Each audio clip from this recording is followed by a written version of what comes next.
মেহেরপুরের গাংনী উপজেলার হিন্দা পীরতলা ও কসবা গ্রামের ৩টি পুলিশ ক্যাম্প তুলে নেওয়ার পর থেকে এলাকায় আইনশৃঙ্খলার পরিস্থিতির অবনতি হয়েছে। ফলে আতঙ্কে দিন কাটাচ্ছেন এলাকার হাজারো মানুষ। পুলিশ ক্যাম্পগুলো পুনরায় চালুর সুপারিশ করে ঊর্ধ্বতন কর্তৃপক্ষের কাছে চিঠি দেওয়া হয়েছে বললেন পুলিশ সুপার। মেহেরপুর থেকে রাব্বি আহমেদের পাঠানো তথ্যচিত্রে ডেস্ক রিপোর্ট। 1990-এর দশকে চরমপন্থী অধ্যুষিত এলাকা হিসেবে পরিচিত ছিল মেহেরপুর। আইনশৃঙ্খলা পরিস্থিতি নিয়ন্ত্রণে জেলার বিভিন্ন স্থানে স্থাপন করা হয় 17টি পুলিশ ক্যাম্প। তবে 2020 সালের 20 জুলাই হঠাৎ করেই তুলে নেওয়া হয় হিন্দা পীরতলা ও কসবা গ্রামের পুলিশ ক্যাম্পগুলো। এই ক্যাম্পগুলো তুলে নেওয়ার পর থেকেই প্রায় 40টি গ্রামের প্রায় 1.5 লাখ মানুষ পড়েছেন নিরাপত্তাহীনতায়। বিশেষ করে ভারতের সীমান্তবর্তী গ্রামগুলোতে বাড়ছে হানাহানি, অপরাধ ও মাদকের বিস্তার। ক্যাম্পগুলো থাকাকালীন ছিল শান্তি, ছিল নিরাপত্তা, কিন্তু এখন মাদকের করাল গ্রাসে বিপদে যাচ্ছে এলাকার কিশোর যুবকরা। আমাদের এখানে ক্যাম্প যখন ছিল তখন আমরা দেখা যাচ্ছে বাড়িতে শান্তি শৃঙ্খলাভাবে ঘুমাতে পারতাম, কোনো আমাদের একটা টেনশন ছিল না ক্যাম্প যখন ছিল। কিন্তু ক্যাম্পটা উঠে যায়, এখন আমাদের সকল সময় ভয় ব্যক্তি থাকা লাগে।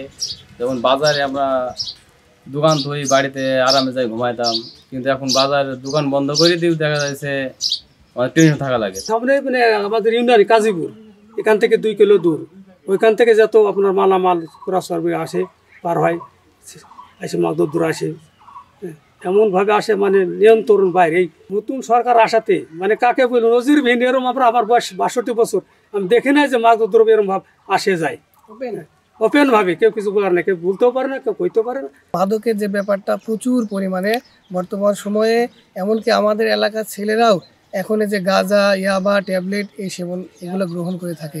আর যেহেতু আমাদের এটা সীমান্তবর্তী এলাকা, তাই এগুলোর ব্যবসা প্রচুর পরিমাণে এখন বেড়ে গেছে। এবং সাধারণ যেসব ছাত্ররা আছে তারা পড়াশোনা না করে, বিশেষ করে 18 থেকে 22 বছর বয়সের এই কিশোররা এই কাজে জড়িয়ে পড়ছে। তাই যদি আবার পুনরায় এই ক্যাম্পটি এখানে আবারও ফিরিয়ে আনা যায়, তাহলে আমাদের গ্রামের জনগণ এবং আমরা সকলেই আবারও নিরাপত্তা পাবো। যখন ক্যাম্প ছিল আমাদের, তখন আমাদের যাতায়াত চলাফেরা আমরা খুব শান্তিতে ছিলাম। হঠাৎ করে যখন ক্যাম্পটা চলে যায়, তখন আমাদের ভিতরে মনে করেন লুটতরাজ, ডাকাতি, খুন খারাপি, রাহাজানি, মাদক, ছোট ছোট ছেলেপিলেরা মাদকের নেশা আসক্ত হয়ে গেছে। গ্রাম ভোর মাদকের ছড়াছড়ি হয়ে গেছে, যা এখন আমাদের ছেলে, আমাদের ভাই, আমাদের চাচা ইত্যাদি ইত্যাদি সবাই মাদকের সাথে আসক্ত হয়েছে।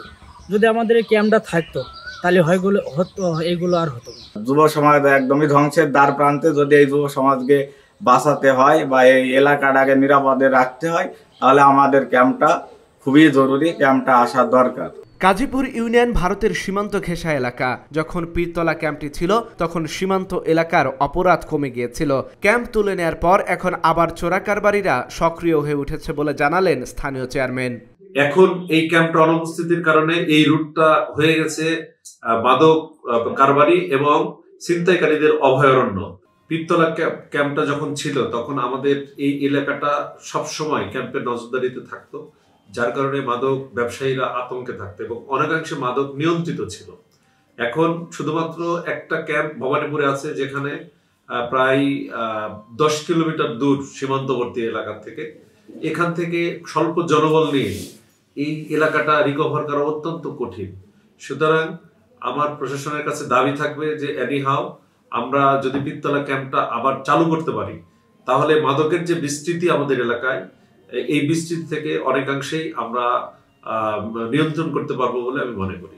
পুলিশ ক্যাম্পগুলো পুনরায় চালুর সুপারিশ করে ঊর্ধ্বতন কর্তৃপক্ষের কাছে চিঠি দিয়েছে বলে জানিয়েছেন পুলিশ সুপার। আমরা আমাদের লেভেল থেকে আমাদের ঊর্ধ্বতন কর্তৃপক্ষকে জানিয়েছি যে এই 2টি ক্যাম্প হিন্দা এবং কসবাকে নতুন করে একটি প্রত্যাহার আদেশ বাতিল করে চালু করা হলে এবং জনবল মঞ্জুরি দেয়া হলে আমরা এই ক্যাম্প দুটিকে আবার চালু করতে পারবো এবং গাংনী, বিশেষ করে গাংনী থানার নিরাপত্তা এবং আইনশৃঙ্খলা পরিস্থিতি আরও স্বাভাবিক রাখার জন্য কাজে দেবে বলে আমি বিশ্বাস করি। চরমপন্থীদের পুনরায় সক্রিয় হওয়ার সম্ভাবনার মধ্যেই ক্যাম্পগুলো পুনরায় চালু ও স্থায়ী করার দাবি জানাচ্ছেন এলাকার মানুষ। Dhaka journal news desk.